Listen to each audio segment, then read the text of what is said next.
அன்பு வாசகர்களுக்கு வணக்கம். ஜெயகாந்தனின் கண்ணம்மா என் காதலி. குரல் உங்கள் அனிதா காளிராஜ்.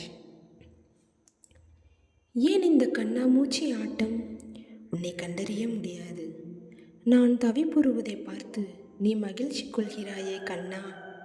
போதுமடா, விளையாட்டாக கூட உன் அருகாமையை இழக்க எனக்கு துணிவில்லை.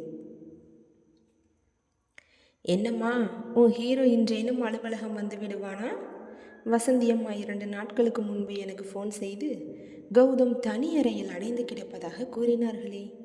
நீ இருக்கும் தைரியத்தில் நான் அவனை நேரில் சென்று கூட பார்க்கவில்லை. நீ சென்று பார்த்தாயா? என்னவாயிற்று அவனுக்கு என்று அலுவலகத்தின் வளாகத்தில் தென்பட்ட நித்யாவிடம் விசாரித்து கொண்டிருந்தார் அழகர்சாமி. அவனுக்கு என்ன அங்கிள், நன்றாக இருக்கிறான், எந்த பிரச்சனையும் இல்லை, இன்று அலுவலகம் வந்து விடுவான் என்று அவருக்கு பதிலளித்து கொண்டிருந்த நித்யா திடீரென பேச்சை நிறுத்தி விரிந்த விழிகளுடன் வாசலை நோக்கினாள். அவளது பார்வையை தொடர்ந்து தானும் வாசலை நோக்கிய அழகர்சாமிக்கும் திகைப்புதான். சின்ன உதவி நம்பி சார், காரை பார்க் செய்து விடுகிறீர்களா ப்ளீஸ் என்று கார் சாவியை நம்பியிடம் அளித்து கொண்டிருந்த கௌதமை கண்டுதான் இருவரும் திகைத்து போய் நின்றிருந்தார்கள். ஏனெனில் வழக்கத்திற்கு மாறாக சரியாக வாரப்பட்ட தலைமுடியுடன் சுத்தமாக முக சவரம் செய்து நீல நிற சட்டை பேண்டுடன் வெகு நாளைக்கு பிறகு தோற்றத்தில் அக்கறை செலுத்தியவனாக அதைவிட வெளிச்சம் பரவிய முகத்துடன் உள்ளே நுழைந்தான் கௌதம். கதவை திறந்து நுழைந்தவனின் கண்கள் எதிரே இருந்த நித்யாவை காண அவளும் கைகளை கட்டிக்கொண்டு அவனையே பார்த்தவாறு சிரிப்புடன் நின்றிருந்தாள். அவளது சிரிப்பை கண்டதும் தன்னாலேயே அவனுக்கும் முறுவல் விரிய பார்வையை வேறுபுறம் திருப்பி சிரிப்பை அடக்கியவன் அவளை நோக்கி வந்தான். இருவரது முக மாற்றத்தையும் கவனித்த அழகர்சாமி வியப்பும் மகிழ்ச்சியுமாய் நிற்க, அதற்குள் அவள் அருகே வந்துவிட்டவன் குட் மார்னிங் அங்கிள் என்று புன்னகையுடன் தெரிவிக்க, குட் மார்னிங் தம்பி என்றவரிடம் மேலும் 2 வார்த்தையை பேசியவன் பின் நித்யாவிடம் திரும்பி ஒரு பார்வையை செலுத்திவிட்டு அறைக்குள் சென்றான். அவன் சென்றதும் நித்யாவிடம் அழகர்சாமி, நித்யா, எனக்கு மயக்கம் வருவது போல் இருக்கிறதம்மா என்று நடிக்க, ஏன், என்னவாயிற்று அங்கிள் என்று பதறியவளிடம் உங்கள் இருவருக்கும் இடையில் நடக்கும் மௌன நாடகத்தை கண்டுதான் என்று அவர் கூற, நாக்கை கடித்து கொண்டு தலை குனிந்தவள் நான் வருகிறேன் அங்கிள் என்று ஓடிவிட கலகலவென சிரித்தார் அழகர்சாமி. அறைக்குள் நுழைந்ததும் குட் மார்னிங் சார், என்ன விசேஷம் என்று சேமமாக இருக்கிறீர்கள், ஹேண்ட்ஸமாக இருக்கிறீர்கள் என்று சிரிப்புடன் வினவ, அவனோ அவளை முறைத்து நித்யா இது ஆஃபீஸ் என்று கூற, அப்படியானால் வீட்டில் வைத்து நான் இதே கேள்வியை கேட்டால் எனக்கு பதிலளிப்பீர்களா என்று வினவ, அவன் அவளை அழுத்தமாக முறைத்தான். ஓகே ஓகே சாரி, வேலையை தொடரலாம் என்றவள் தன் இருக்கைக்கு ஓடிவிட்டாள். அதற்கு மேல் நின்றால் அறிவிருக்கிறதா உனக்கு என்று ஆரம்பித்து விடுவான். தேவையா? அன்று வேலை பளு சற்று அதிகமாகவே இருக்க இருவரும் மற்றதை மறந்து வேலையில் மூழ்கிவிட்டனர். மதியம் 3 மணிக்கு பிறகு கைகளை நெட்டி முறித்தபடி கணினியில் இருந்து பார்வையை திருப்பியவள் மதிய சாப்பாட்டையே மறந்து போனதை உணர்ந்து கௌதமி எட்டி பார்த்தாள்.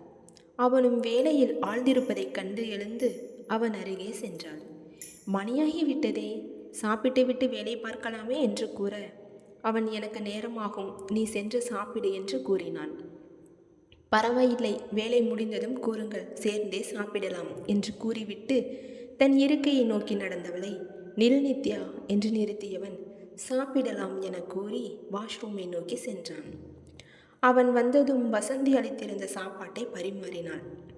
அடுத்த சில நிமிடங்கள் இருவரும் அமைதியாக உண்ணத் துவங்க தட்டில் பார்வையை பதித்து உண்டு கொண்டிருந்தவனை கண்டபடியே சாப்பிட்டவள் திடீரென தாடி இல்லாமல் நன்றாகவே இல்லை என்று கூற, நிமிர்ந்து அவளை நோக்கியவன் என்ன என்று கேட்க, இப்படி கிளீன் ஷேவ் செய்திருக்கிறீர்களே, எனக்கு கொஞ்சம் கொஞ்சம் தாடியுடன் இருந்த கன்னங்கள் தான் பிடித்திருந்தது என்று கூற, உதட்டை சுளித்து மறுத்தவன் பின் மெல்லிய குரலில் தாடி இருந்தாலும் பிடிப்பதில்லை, தாடி இல்லாமலும் பிடிப்பதில்லை என்று முணுமுணுத்தான்.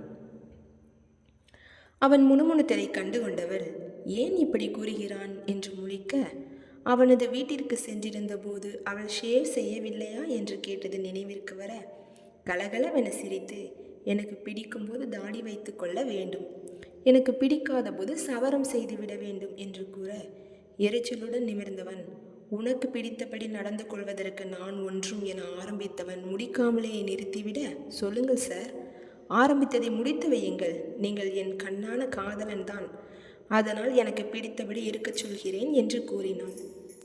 நீ சொன்னதற்காக நான் சவரம் செய்து கொண்டு வரவில்லை. நீ கூறிய விஷயம் எக்காலத்திலும் நடக்காத ஒன்று. அதனால் இந்த முட்டாள்தனமான எண்ணங்களை மாற்றிக்கொள்ளப்பார் என்று பல்லை கடித்தபடி அவன் அழுத்தமாக கூற, ஓஹோ, நான் சொன்னதற்காக செய்யவில்லையா? தோற்றத்தில் எவ்வித அக்கறையும் இல்லாமல் சரியாக வாரப்படாத தலைமுடியுடனும் சவரம் செய்யப்படாத தாடியுடனும் பரதேசியைப் போல் வலம் வந்து கொண்டிருந்த நீங்கள் இன்று ரேமண்ட்ஸ் மாடலை போல் டீக்காக உடுத்தி கொண்டு என் கண்முன்னே நிற்கிறீர்கள் என்றால் என்ன காரணம் என்று வினவினாள். தட்டில் கையை கழுவியபடியே என்ன காரணம் என்று அவனும் கேட்க, நான் தான் காரணம், வேறு என்னவாக இருக்க முடியும் என்றவளை கண்டு சிரித்தபடியே எழுந்த கௌதம் தன் இருக்கைக்கு செல்ல, இது என்ன சிரிப்பு? இதை நான் ஆமாம் என்று எடுத்துக்கொள்ளட்டுமா? அத்தோடு நான் உங்களை விரும்பியதாக கூறிய பின்பும் என்னை கம்பெனியை விட்டு அடித்து விரட்டாமல் விட்டு வைத்திருக்கிறீர்களே, இதிலிருந்தே தெரியவில்லை உங்களுக்கு என்னை பிடித்திருக்கிறது என்று கூற, இப்போது விரிந்த புன்னகையுடன் அவளை நோக்கினான் கௌதம். நீ கூறியதில் ஒரு விஷயம் உண்மைதான், என்னை நன்றாகவே அறிந்து வைத்திருக்கிறாய் என்றவன் தொடர்ந்து, பிடித்திருக்கிறது தான். உன்னை பிடிக்காதவர்கள் இந்த அலுவலகத்தில் யார் இருக்கிறார்கள்? நான் கண்டு வெறுத்த பெண்களைப் போல் அல்லாது நீ வித்தியாசமாக இருக்கிறாய். தவறென்றால் எதிர்த்து பேசுகிறாய். மற்ற ஆண்களை கவர முயல்வதில்லை. மரியாதையுடன் பழகுகிறாய். இயல்பாக இருக்கிறாய். அதனால் எனக்கு பிடித்திருக்கிறது, இல்லை என்று கூறவில்லை. ஆனால் பிடித்திருக்கிறது என்பதற்காக காதலிக்க முடியாது, நினைவில் வைத்துக்கொள். என் வாழ்வில் காதல், கல்யாணம் என்கிற பேச்சுக்கெல்லாம் இடமே இல்லை என்று கூற, அதுவரை அவன் பேச்சை ஆர்வத்துடன் கேட்டு வந்தவள் பின்முகம் சுருங்கி பின் அவனது பேச்சின் கடைசி பகுதியை தவிர்த்துவிட்டு பதிலளித்தாள். பிடித்திருக்கிறது தானே, இப்போதைக்கு இது போதும், மீதியை நான் பார்த்து கொள்கிறேன் என்று சிரிக்க, அவளை முறைத்தவன் அரட்டை அடித்தது போதும், சத்யம் ஹவுசஸின் எஸ்டிமேஷனை எனக்கு மின்னஞ்சல் அனுப்பு என்று கூறிவிட்டு கணிப்பொறியில் பார்வையை திருப்பிக் கொண்டான் வழக்கம் போல். உன்னை நான் அறிவேன் கண்ணா என்று பாடியபடியே தன் இருக்கைக்கு சென்றவள் அதன் பின் தன் வேலையை தொடர இரவு 9 மணி வரை இருக்கையை விட்டு எழ முடியாத அளவிற்கு வேலை கழுத்தை நெரிக்க எதை பற்றியும் சிந்திக்காமல் வேலையில் ஆழ்ந்திருந்தாள். கழுத்தை தேய்த்தபடி இருக்கையை விட்டு எழுந்த கௌதம் நித்யாவை கண்டு, இன்னும் என்ன செய்கிறாள்? வீட்டிற்கு கிளம்பு, மீதி வேலையை நாளை பார்த்து கொள்ளலாம் என்று விரட்ட, இதோ ஆயிற்று, நீங்கள் என்று வினவ, நானும் தான் வருகிறேன் என்று கூற இருவரும் சேர்ந்தே புறப்பட்டனர். லிஃப்டில் ஏறியதும் அவன் அமைதியாக நிற்க செல்போனில் கவனம் செலுத்தியிருந்த நித்யா நிமிர்ந்து அவனை நோக்கினாள். செதுக்கிய சிலையென நின்றிருந்த அவனது பக்கவாட்டு தோற்றம் அவளை கவர அவன் அருகே சென்று அவனை இடித்து கொண்டு நின்றாள். என்று திரும்பியவிடம், என்ன பக்கத்தில் நிற்பது கூட தவறா என்று உச்சஸ்தாதியில் சத்தமிட, தப்பே இல்லை தாயே என்பது போல் அவன் கையை கட்டி திரும்பி கொண்டான். சிரிப்புடன் அவனையே பார்த்து கொண்டு நின்றவளை மீண்டும் நோக்கியவன், இப்போது எதற்கு இந்த பார்வை என்று கேட்க, ஒன்றுமில்லை என்பது போல் தலையசைத்தவள், ஐ லவ் யூ என்று கூற சட்டென முகம் மாறி அவள் முகத்தையே தன்னை மறந்து நோக்கியவன் பின் லிஃப்ட் நின்று விட்டதை உணர்ந்து விரட்டென வெளியேறினான். அவனுக்கே அவன் மீது கோபமாக வந்தது. காதல், கல்யாணம் போன்ற கன்றாவியான விஷயங்களை நம்பி இனியொரு முறை ஏமாறக்கூடாது என்று அவன் ஒவ்வொரு நொடியும் தீர்மானம் செய்து கொண்டிருக்க, அவை அனைத்தையும் ஒரே பார்வையில் ஒரே பேச்சில் மாற்றிவிடுகிறாள் ராட்சசி. இவளை தவிர்ப்பதும் முடியாத காரியமாயிற்றே. என்னதான் செய்வது?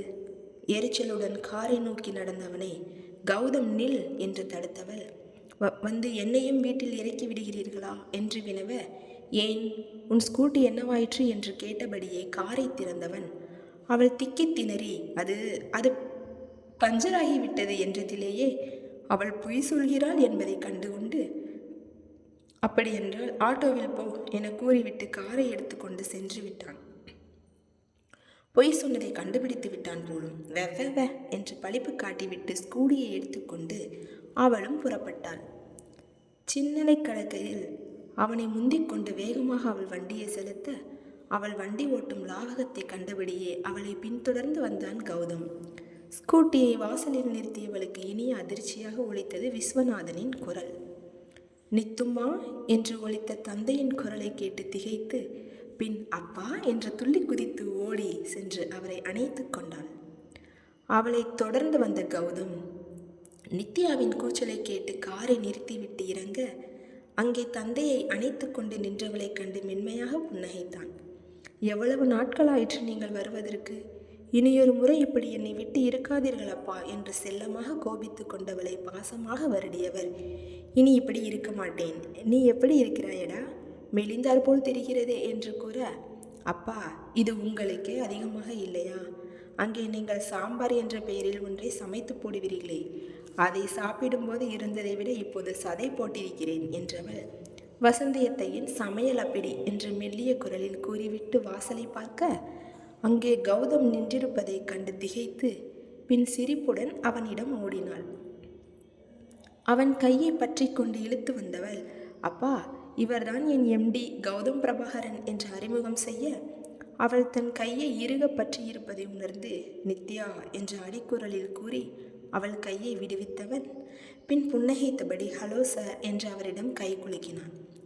இருவரது செய்கையையும் கண்ட விஸ்வநாதன் மகள் இந்த அளவிற்கு தேறிவிட்டாளா என்று நினைத்து கொண்டும் கௌதமனின் கம்பீரமான தோற்றத்தையும் குரலையும் கண்டு வியந்தபடியும் அவனிடம் கை குலுக்கினார்.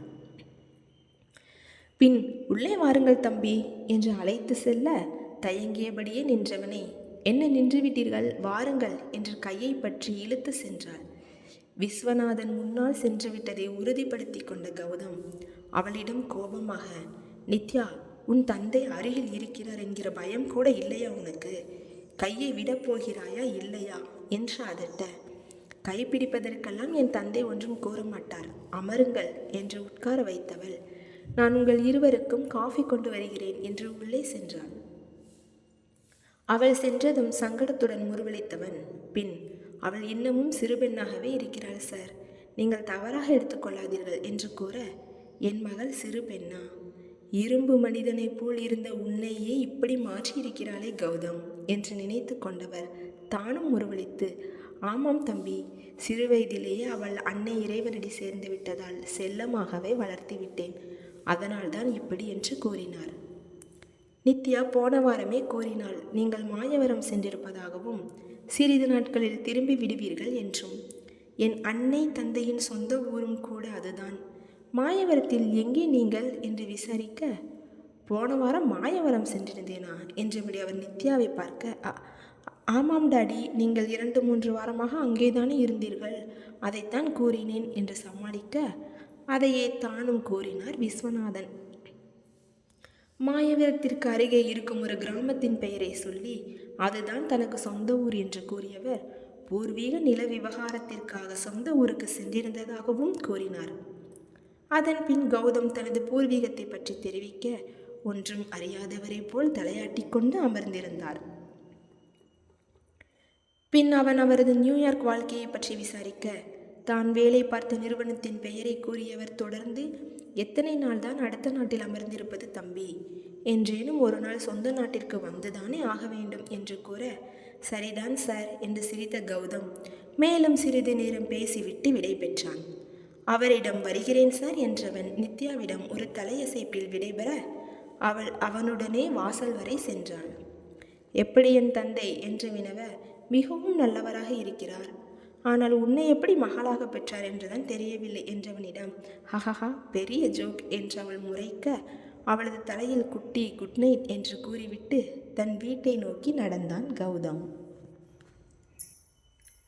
அவன் செல்வதை கண்டுவிட்டு துள்ளலுடன் வீட்டிற்குள் நுழைந்தவள் சமையலறையில் உருட்டி கொண்டிருந்த தந்தையிடம் சென்று, என்னப்பா செய்கிறீர்கள்? சமைக்க வேண்டாம், அத்தை வைகுந்தண்ணனிடம் அனுப்பி வைப்பார்கள் என்று கூற, அத்தையை எதிர்பார்த்து கொண்டு நீ சமையல் கற்றுக்கொள்ளாமலே இருந்தாயா நித்துமா என்று திட்டத் துவங்கியதும், வந்ததும் ஆரம்பிக்காதீர்கள் டாடி என்றவளிடம், நீ எல்லாம் கௌதமை திருமணம் செய்து கொண்டு அவனை என்ன பாடுபடுத்தப் போகிறாயோ என்று கூற வாயடைத்து போய் நின்று விட்டவள் அப்பா என்று திகைக்க சிரிப்புடன் மகளிடம் வந்தார் விஸ்வநாதன். கௌதமை வேண்டாம் என்று கூற நான் என்ன முட்டாளா நித்யா? சொல்ல போனால் அவனது கம்பீரத்திற்கும் ஆளுமைக்கும் முன்னால் நீ கொஞ்சம் டம்மி தான் என்று கேலி செய்ய, அப்பா என்று பல்லை கடித்தாள் நித்யா.